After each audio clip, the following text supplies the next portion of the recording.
Good morning, Knicks Nation. Today is Friday. It is the 31st day of December of 2021. I hope you have a happy Friday. Welcome to the last day of 2021. I hope you're having a good and healthy Friday and that you're COVID free and your family and the needs of your family and yourself as far as food, shelter, and clothing, all those needs are being met. Blessings upon those working in the healthcare field and the first responders trying to save lives.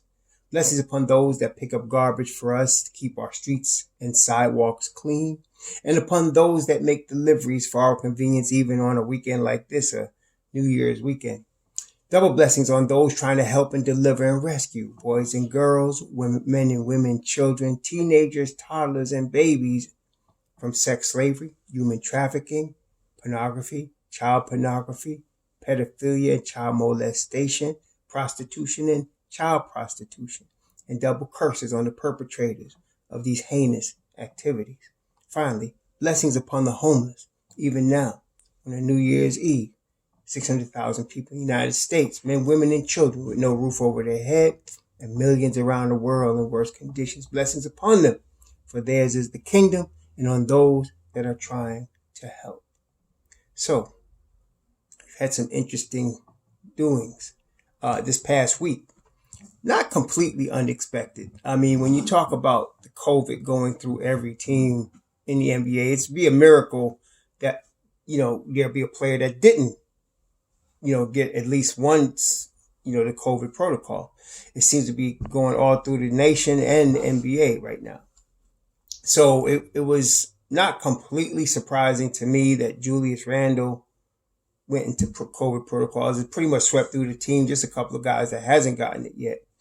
I just want to get it over with so that hopefully we don't see it again after everybody's boosted and gets through this one time, but opens up an interesting situation. We were talking about Obi Toppin before this, actually this week, regarding his playing time and his position and his position in the pecking order of New York.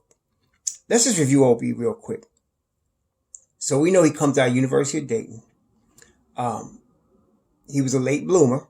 He grew 6 inches like his senior year of high school between his freshman year of college.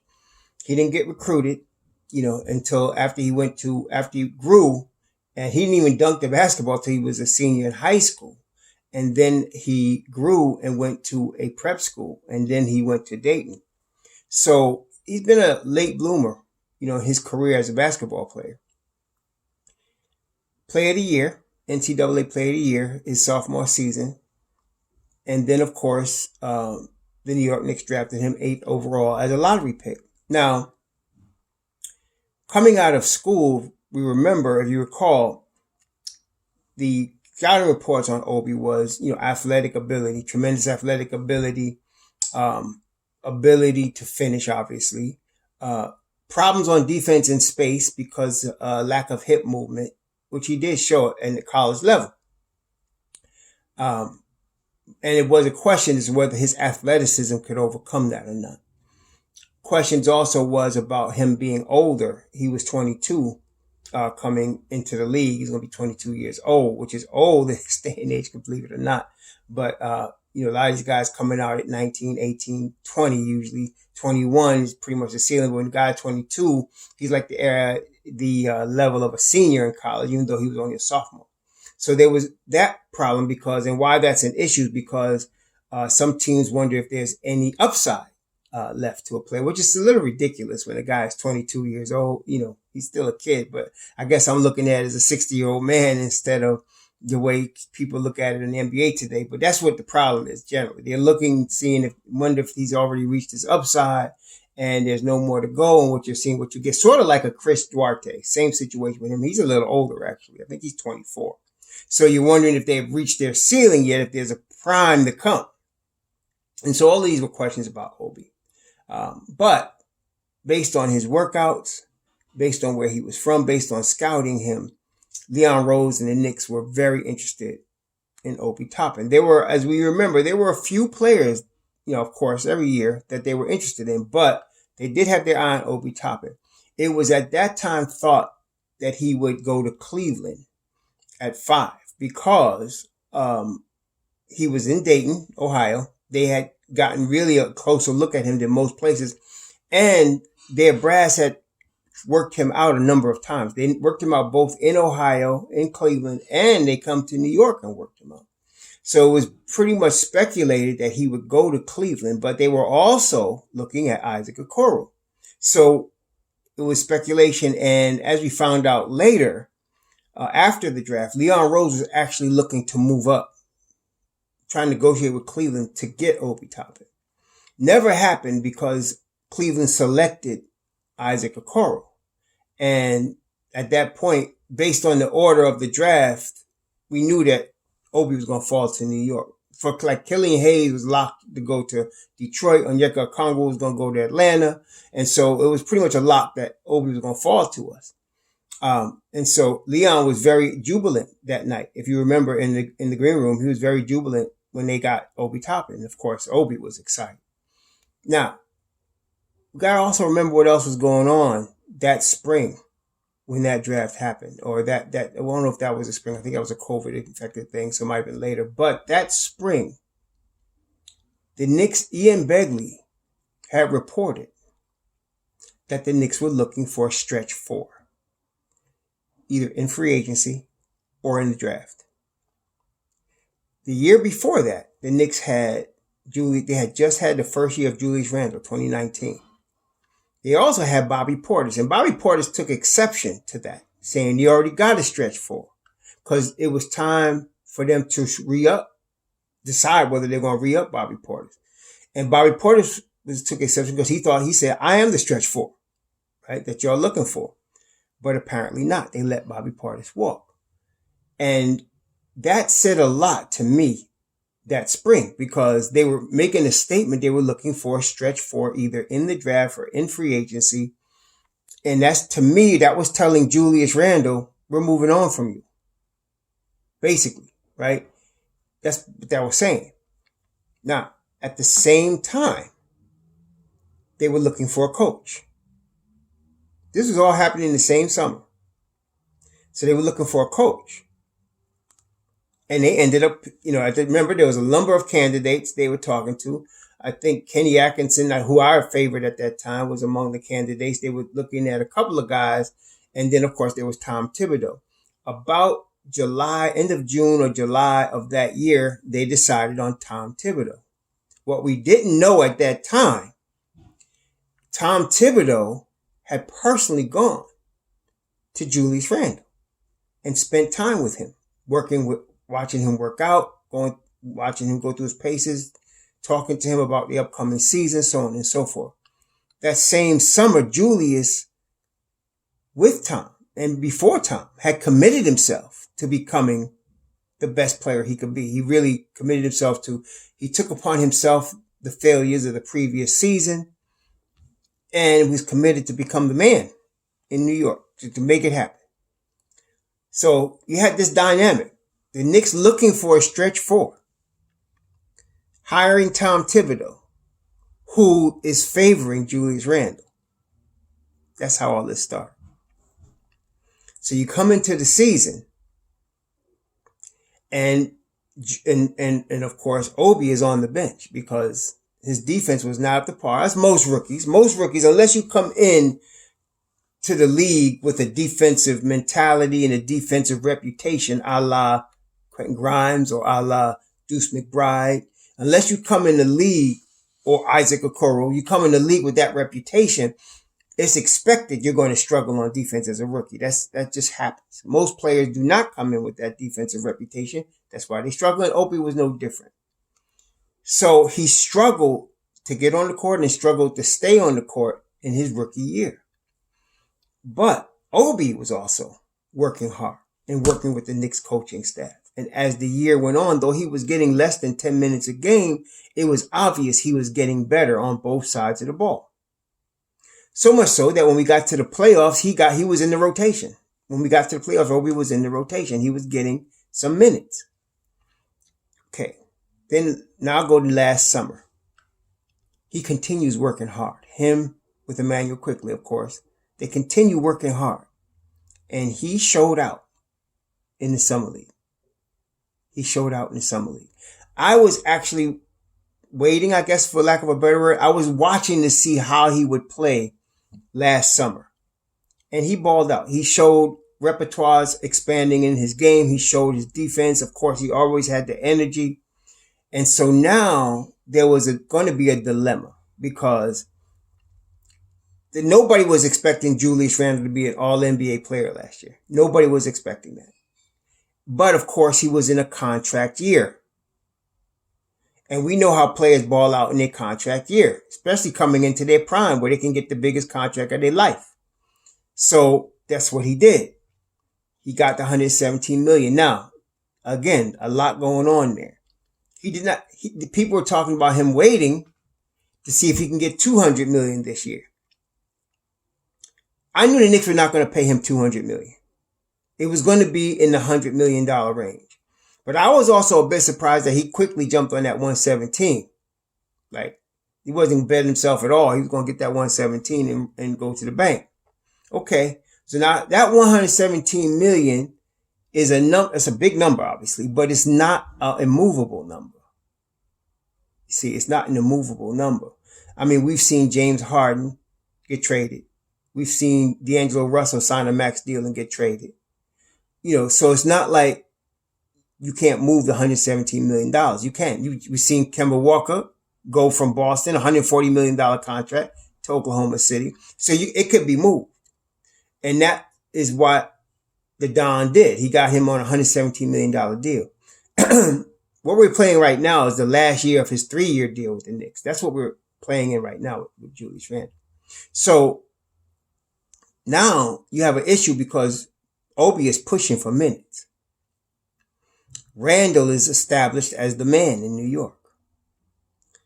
Now, fast forward to where we are now. After, 36 games? After 36 games, 35 games, the Knicks are 35 games, Knicks are 17 and 18. And there's been a couple of times, I know at least in the Nets game, where Obi's balling and he wants to close and Tom takes him out. And this particular game, if y'all remember, against Brooklyn, he had some words for Tom as he was walking off the court because he did not want to come out the game. And of course, Julius went in the game. We also see Julius has not been playing for whatever reason. I'm not even going to go into the reasons, but whatever reason, he's not playing at the same level he played at last year. He's not. Okay, he's not. Not only is he not all NBA, he's not even an all-star this year. He's not even an all-star. He's not even of the best 4 power forwards on the East, at this year. So, Obi, though, the more minutes he gets, the better he plays. So, Obi is now probably going to start tonight. I know some people think that Taj might start. And I can understand that rationale. I mean, obviously, Taj is a veteran. Obviously, Tibbs trusts him.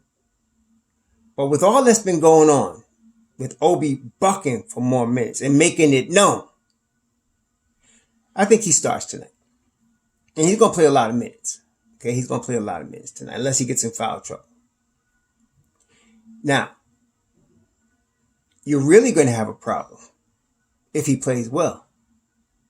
If he gets in that spot tonight and ball, because he's going to get the opportunity tonight, at least 2 games, tonight against Oklahoma City and Sunday against Toronto, unless Julius comes back quicker, Tuesday also against Indiana. So he's going to get probably 3 games to start and play 30 plus minutes. If he balls out, we're going to have a problem. Because he's going to want more minutes. The last game that we played, I don't know what it is. We're going to talk about the MSG network in a second because I did play that for y'all the last video and what they were saying. There's implications to that. Okay? We'll talk about that in a second. But if Obi balls out this next 3 games, and now you're going to have a tug of war. Tom obviously favors Tibbs. Tom Thibodeau obviously favors Julius Randle. Why does he favor Julius Randle? Because he was there with him the summer before last when everybody was doubting him, including myself, and everybody wanted him traded, including myself. And the Knicks put out they were looking for a power forward. And he was there working with Julius. And Julius balled out. Okay? You gonna win Tom Thibodeau's respect if you're a veteran that puts in the work and balls out. You're going to win his respect. And Julius got it. Okay? So he's going to favor Julius Randle. Leon Rose is going to favor Obi Toppin. Why? That was his first first round pick as president of basketball operations. Scouted him. Caucus, and there were other people in the organization. Some people wanted Tyrese Halliburton at the time. Some people wanted Vassell. These names were coming up within the organization at the time. But Leon wanted Obi Toppin. And they got Obi Toppin. Obi Toppin's from New York. He's a hometown kid. Obi Toppin is electric. Right? I think we can agree. He's electric. So, that being the case, if there's a tug of war between Tom Thibodeau and Leon Rose, Leon wins. So if somebody's going to be traded, it's going to be Randle, not Obi. And if Obi balls out in these next 3 games, I think Randle's fate is sealed. It's just not this year. I don't think you're going to see Julius Randle traded this year or come off the bench this year. He's going to start, but the tension's going to be there. And Obi's a good soldier. He's going to play. But next year is extension time for Obi Toppin. Okay? Next year, you start looking at extensions. They could pick up his option for his next year, and they're going to start talking about an extension. They don't have to sign it next year. But he's going to be 24. See, he's not 20, 22, 21. See, next year is definitely, RJ came a year before. It's his extension year next year. And RJ's only 22, right? Next year. So, you could sign him for 3 or 4 years. He's not going to get a max. And everybody knows he's not getting a max. But Obi is going to be 24, a few years from his prime. And his reps and him are not going to be wanting to wait for Julius Randle. So here you're going to have a problem. Now, if these next 3 games, Obi falls on his face, you're not going to hear nothing from him. You're not going to hear nothing from him. I don't think it's going to happen. But that's what, if he falls on his face and don't play well, now he's got to wait. Because he ain't proved nothing. Because he's getting his stage right now. He's going to get his 30 minutes. He's going to be a closer. You saw the other day against Detroit. He closed the game. Okay? And he played very well. So, this is what we're dealing with. And this is the dilemma we're really dealing with. And it's going to be interesting. And don't let Obi play well and the Knicks win these next 3 games. Because there's going to be problems. And your boys like Berman and them, they're going to have a field day with this. They're going to have a field. Twitter's going to be blowing up. Now let's talk about MSG for a second. Wally Zerbiak, Alan Hahn, Bill Pito, and Monica McNutt, right? They work for Madison Square Garden. They're not self-employed. Their checks are from James Dolan. That's who pays them. So you gotta also understand some of the comments they're making is reflective. See, like this. Check it out. Sometimes if you're in a situation like this, you'll hear a disclaimer like this. Some of the comments that you're now to hear are not necessarily those of Madison Square Garden. Right? Right? Not necessarily those of Madison Square Garden or its affiliates. They don't do that. Because you know why? because some of the comments represent Madison Square Garden. In fact, all of their comments represent Madison Square Garden. Understanding that James Dolan has given control. Basketball operations is under Leon Rose. And you heard Wally Zerbiak say, I don't know what's wrong with Julius Randle. He doesn't seem engaged. And if you heard Alan Hahn, not just that night against Detroit, but against Houston, he keep mentioning Deuce McBride. I want to show you this number, he said, and he was talking about Deuce being plus 39. And then he was talking about Deuce being the point guard of the future. I think we're getting what Madison Square Garden management is thinking. And so this next 3 games, real important to find out the future of Julius Randle and Obi Toppin.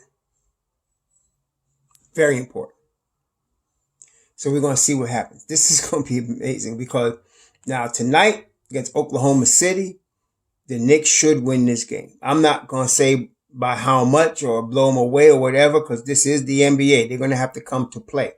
But if they do start Obi Toppin, I'm feeling really good about that. Even if they start Kemba with Obi and Fournier, I still feel good about this because you're going to still have to play Mobb Deep from some heavy time tonight. He's still going to, but I'm hoping that Fournier rests. And of course, I'd like to see Duke start, but I don't know. Now you got Kemba's knee was not looking good the other night against Detroit, but now he's had a day off. Maybe he feels better against Oklahoma City. Maybe not. I don't know. We're going to see. But Deuce is going to play a lot of minutes tonight. Either way. Either in the second unit with IQ or starting. He's going to play a lot of minutes tonight. And then you're going to have Grimes play a lot of minutes, regardless of what Evan Fournier is doing. Okay? He's still going to play a lot of minutes. I just want them to rest those 2 dudes because I'd like to see Kevin Knox come into the second unit and, of course, Grimes in the first unit. I can understand Tom having a little consternation about that. Why? Think about it. He's a guy that favors veterans, right? And he has no Julius Randle. And if he has no Fournier and he has no Kemba tonight, he'll be starting rookie, Deuce McBride. Rookie, Quentin Grimes. 4th year, Mitchell Robinson. 21-year-old R.J. Barrett. 2nd year, Obi Toppin. I know he's not comfortable with that. He is not comfortable with that. So that's why I'll be surprised if that was the case. Unless those guys say they can't go. But he's not comfortable. Tom is not comfortable with a young team like that. Y'all know that. But we're going to see what happens. Hopefully, that 5 at some point tonight going to end up on the floor together anyway. At some point. They're going to end up on the floor together. I don't know if it's going to start or finish, whatever. But at some point tonight, they're going to play minutes together on the floor. Okay, and we'll get to see what they look like. Oklahoma City is a good litmus test for them in the sense that they're also a young team, and it's almost like a scrimmage, kind of like see where we at type of thing. Okay, so I'm real excited. I'll be watching the replay of the game tomorrow night, but it's going to be interesting today. This is really interesting, especially with the Obi and Randle. That's why I didn't understand at first why they picked Obi. Obi wasn't the number 1 guy on my list. It was Devin Vassell, followed by Tyrese Halliburton. That's who I wanted. And then after that, I was looking at Isaac Okoro also. But Obi was like 4th on my list. And the reason was because I felt like, between Bobby Portis and Julius Randle, they had their 4. Or they were going to go get some of the guys available. Like at that summer, you had Jeremy Grant available. They were going to get guys. Danilo Gallinari was available that summer. So I thought maybe they'll get a stretch 4 from free agency if they don't get, one of those, if they don't keep one of those guys.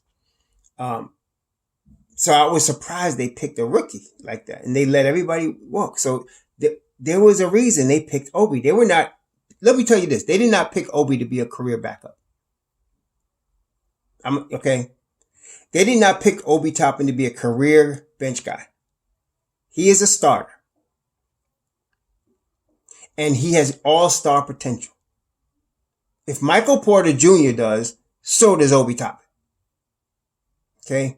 So we're going to see how this works out. This is going to be very interesting. I'm pulling for Obi, to be honest with you, because we drafted him. And I don't hate Julius. I respect Julius as a man, as a family man. You know, the way he handled his business as a family man, he's an example to all men, especially black men. But as a basketball player, I'd rather have him as my third option. And we already kind of got that covered. So, you know, I really am pulling for Obi to be the guy in that power forward position myself. But, you know, let's see how it plays out. We're going to see how it plays out. You know, we're going to see how it plays out. But this is 3 important games right here. Oklahoma City, Toronto, and Indiana. I think probably Boston. We play Boston twice next week. We played them in the Garden first. And then a week from tomorrow, we played them in Boston. There's a back-to-back. Not a back-to-back. I mean, a home and home against Boston. So I expect with the new COVID regulations of like 6 days that Julius Randle may be back for probably the second Boston game. So you're probably going to have Obi maybe even for 4 games, but definitely 3 games. So and he's going to get minutes, man. He's going to get heavy minutes. And I know he's excited. I know Obi's excited. Obi's like a real kid, big kid. He's really excited. So I'm pulling for him and I want him to do well. Because I believe he has that type of talent. And not only that, even more importantly, it'll be good for the Knicks. It'll be good for the Knicks going forward. We're talking about, again, and some of y'all get it twisted, man. Never forget, my focus as a Knicks fan is long-term, sustainable winning. I'm not worried about nobody's feelings. I don't hate. Some of y'all get so personal with this stuff. Somebody said, I hate Kemba. I don't hate nobody. No, you didn't. I don't know that man. I'm going to hate him. Some of y'all get carried away, man. For real, for real. Anyway. Nah, I want long-term sustainable winning. I want San Antonio Spurs organization style, Miami Heat organization style in New York City. And I think we could get it. We're on our way to getting it. We got the structures already there now. We done drafted some really good players. We drafted some talent, man. Okay, Obi Toppin, Emmanuel Quickly, Deuce McBride, Quentin Grimes, right? Jericho Sims, Joku Bidas. That's just the last 2 seasons. Then we still got Mitchell Robinson out of the second round. We got RJ Barrett top 3. I mean, Kevin Knox top 8. We drafted really good. And we got organization, Kenny Payne, Johnny Bryant, cats that are developing players. So we're on our way. And that's what I want. And so certain players represent that to me, like Deuce McBride and Obi Toppin. And certain players do not, like Kemba Walker and Evan Fournier. They do not represent to me long-term sustainable winning. They're just stopgaps. And right now they're getting in the way. So that's all it is about. Okay. So anyway, we're going to see what happens. This Obi Toppin situation is going to get more serious. Some of y'all mentioned the Deuce and IQ situation. That's a different scenario. That's like petty. You know why I say that? The difference between the Obi and Randle situation and the Deuce and IQ situation. Obi's a second-year guy. And, he's bucking for minutes. Randle is an established 8-year veteran with a max contract. That's a different thing. Both IQ and Deuce are one is first and second year players on their rookie deals. That's petty. That could be worked out while they both neophytes, as Clyde would say. There's no problem. IQ want to freeze out Deuce. He could act stupid if he want for a little while, but if it starts to cost games, he'll smarten up. He ain't stupid. He's a good young kid.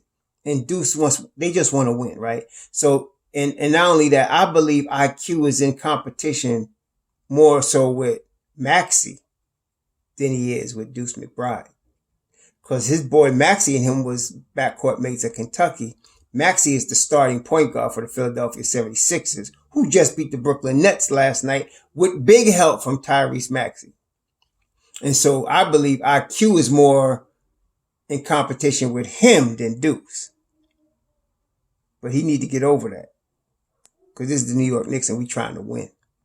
And at the end of the day, I think they'll figure that out. That's not going to be as big a deal. But this Obi situation is, because Tom is definitely favoring Randle. And I'm telling y'all, Leon favors Obi. And if there's somebody that got to go, it's Leon that pulls that trigger. Okay? So, and Perry might favor Randle because Perry was there when they signed Randle, right? I mean, it was him and Steve Mills signed Julius Randle. So, but Perry may not be long for the Knicks organization anyway. I'm still surprised that he's still here. He definitely is the ninja, as my man Jay Ellis called him, because I thought he'd be gone. You know, when Mills was gone, when Fizdale was gone, I thought Perry be gone. Perry's still here. Usually they don't last. The GM is one of the first guys to go after the coach goes if they get a new president of basketball operation. But he's still here. So, I mean, but then I've heard rumors about him taking the Kings job, which he was there before already. He drafted De'Aaron Fox. But we'll see. It's going to be interesting. But I'm telling you, Leon Rose got the final say. He is the Don in this sense too. And so if somebody's got to go, it's not going to be Obi. I'm going to tell y'all right now. It ain't going to be Obi. So we're going to see what happens. Let's hope the Knicks just win, man. That's all we're talking about. Winning, right? So let's beat Oklahoma City tonight and get this W, man. And y'all please, y'all know, when I was living in the city, right? I'd never gone down to Times Square for the ball. I never did. Because it was too dangerous down there. All the tourists is down there. And I lived on 97th Street, so it wasn't like I was that far from it. It was like 50 blocks from it. But I ain't go.